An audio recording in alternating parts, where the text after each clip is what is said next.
And without giving much away, I can say that there are characters in the book who you do not expect to die and who do. Your characters are extremely fragile.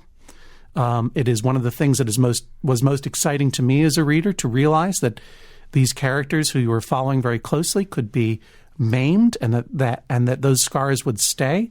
They could be psychologically maimed and transformed by those scars, and that would stick to the book, and they could die. However, as magic seeps into this world, which is, of course, part of the unfolding story, not even death is really permanent anymore. What do you think about that? I do think that if you're bringing a character back, that if a character has gone through death, that's a transformative experience. Even back in those days of Wonder Man and all that, I love the fact that he died. I don't think I was, although I liked the character in later years, I wasn't so thrilled when he came back, because that sort of undid the power of it. And much as I admire Tolkien, I've once again always felt that Gandalf should have stayed dead.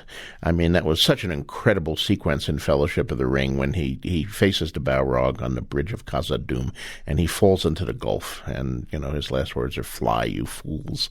And what power that had, how that grabbed me. And then he comes back as Gandalf the White, and if anything, he's like sort of improved. But I never liked Gandalf the White as much as Gandalf the Grey, and I never liked him coming back. I think it would have been a even stronger story if Tolkien had left him dead. My characters who come back from death are the worse for wear. In some ways, they're not even the same characters anymore.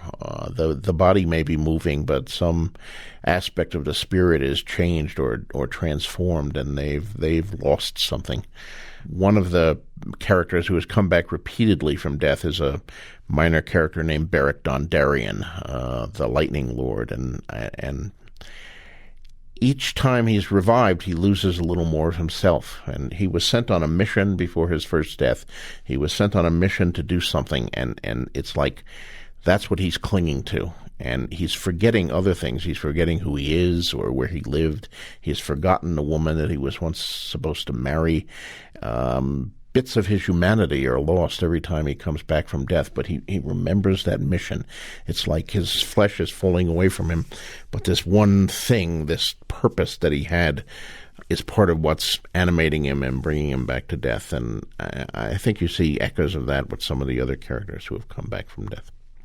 But one thing in the book, which I presume is made out of whole cloth of imagination, is the religions of this world. These are not religions of the primary world that we live in. The world of your novels has several major religions, some minor sects. The continent in which most of the characters spend most of their time have two well-developed religious philosophies with a new sect that's coming to the continent and gaining inroads.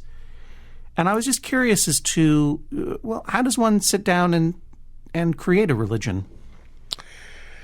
Well, the religions are made-up religions, in that sense, imaginative religions, but I base them all on actual real-world religions, just sort of tweaking it or expanding it a little. I mean, the faith of the seven is, of course, based on the medieval Catholic Church, and there's central doctrine that there is one God who has seven aspects, is partly based on the Catholic belief that there's one God, but he has three aspects, Father, Son, and Holy Ghost. Mm-hmm. And with the seven, instead, you have the father, the mother, the maiden, the crone, the smith, the warrior, and the stranger, who's the death figure.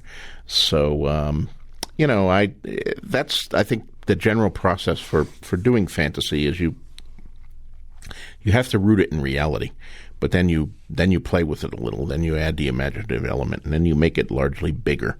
Like the wall in my books, of course, was inspired by Hadrian's Wall, which I visited on my first trip to the United Kingdom back in the early 80s. And we climbed to the top of Hadrian's Wall, and I looked north and tried to imagine what it was like to be a Roman soldier stationed there, in the first century, at the end of the known world, staring at these distant hills and wondering what lived there and what might come out of it, because you were looking off the end of the world, protecting the civilized world against whatever might emerge from those trees.